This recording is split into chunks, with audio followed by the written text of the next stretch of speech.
Hi guys! Tita Ganda here. Again, nandito na naman po tayo sa isang upload natin na video about Sakura. Okay, pupunta tayo sa isang park dito na may mga tanim na bulaklak ng Sakura.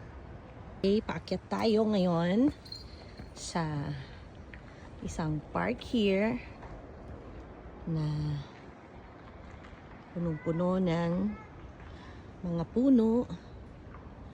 Okay, tabi-tabi po. Yan, mga hundreds of years na yan. So, paakyat tayo dito. At titingnan natin ang ganda ng nature. Which is the mother nature. Ang kagandahan ng mundo. O, di po ba? Eh, hindi na tayo dapat nagkakaroon ng mga issue sa mga politika, sa mga bansa. Kailangan nagmamahalan at nagtutulungan tayo. Ninanamnam natin ang ganda ng kalikasan. Okay? Kasi minsan lang tayong mabubuhay at minsan lang din tayong mamamatay. So, kailangan enjoy natin itong bigay ng kalikasan sa atin, oh. Ang Mother Nature. So, marami siyang daan. Saan ba tayo? Kakaliwa ba tayo? Kakanan? O diretso? Diretso muna tayo. Tignan natin kung ano yung nandun sa itaas, of which is na parang monumento siya. So, here it is. May tanim siyang puno sa magkabila and isang bato. So, wala pa nakaukit. Okay. So, dito tayo. Yan na makikita nating nature. Yan. Di po ba? Ang ganda. Okay, so meron merong babala para sa mga namamasyal like us. So, bababa tayo. Tingnan natin sa baba yung mga bulaklak ng sakura na namukadkad na. Okay guys, so tingnan nyo ang ganda-ganda, oh. Hindi lang sa Pilipinas meron din syempre sa Japan. Kaya nga lang by season sila.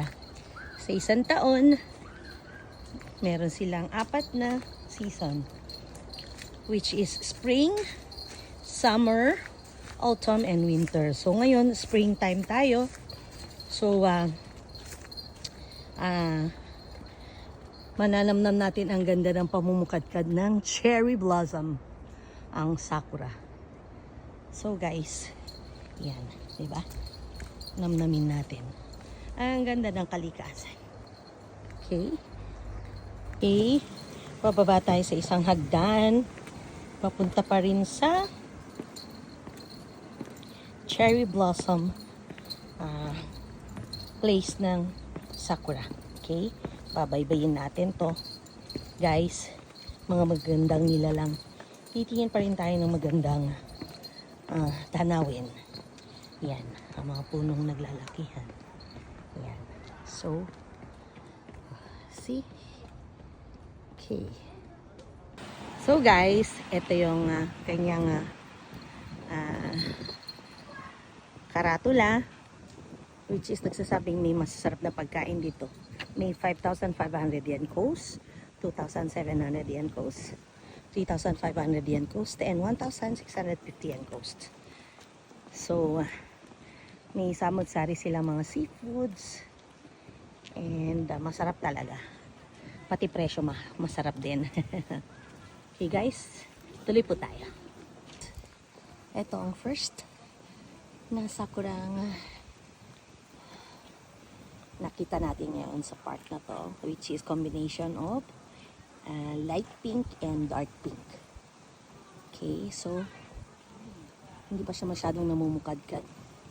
Maybe around 2 or 3 days pa. Okay, ang ganda, di ba? And this one also, guys, magandang sakura siya, di ba? Ang ganda ng puno niya, talagang as in malaki na talaga, hundreds of years na. Pero tingnan niyo naman, oh, every cherry blossom day or season, which is springtime, namumukadkad siya. Okay? Hey guys, ito ang karatula. Ayan. Ayan. Ito. See? As you see guys, okay, andito tayo sa bridge. Hindi pa masyadong bumubuka ang cherry blossom. Mga 2 or 3 days pa, as I've said while ago. So, dito tayo, tabi siya ng river somewhere. Ayan yung tubig from the river. Pag sumobra na ang tubig sa river, tignan mo naman, sobrang customized talaga ang Japan, no? May tapunan siya, may iba siyang way na dadaanan ng tubig para hindi mag-overflow. See? Ayun ang tunnel. Okay? Okay guys, ito pa yung isa. Oh, see? Maganda siya. As in, wala siyang leaves. Puro flowers lang siya. Pero not yet all bloom. Okay? And this is another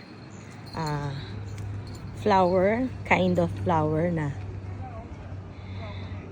nagbo-bloom during springtime. Okay? So, marami pa dyan. Marami pa. See? Hindi pa siya masyadong open. But anyway, guys, magagandang people. I'm gonna be back. See you for some cherry blossom update. So, hanggang sa susunod, Tita Ganda here. Marami pa akong i-upload about the cherry blossom or sakura this springtime here in Japan. Okay guys, bye con Dios. Tita Ganda here. God bless. Ciao, ciao.